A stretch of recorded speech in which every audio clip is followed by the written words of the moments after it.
మహాకనక దుర్గా విజయ కనక దుర్గా పరాశక్తి లలిత శివానంద చరిత శివంకరి శుభంకరి పూర్ణచంద్ర కళాధరి బ్రహ్మ విష్ణు మహేశ్వరుల సృష్టించిన మూల శక్తి అష్టాదశ పీఠాలను అధిష్ఠించు ఆదిశక్తి మహాకనక దుర్గా విజయ కనక దుర్గా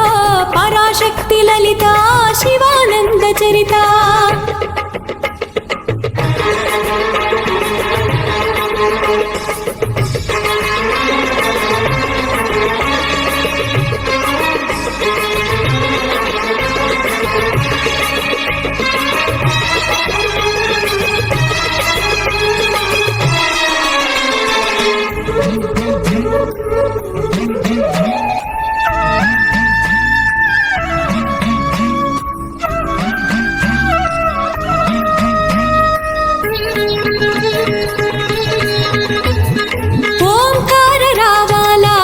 కృష్ణా తీరంలో ఇంద్రకీలగిరి పైన వెలసెను కృతయుగములోన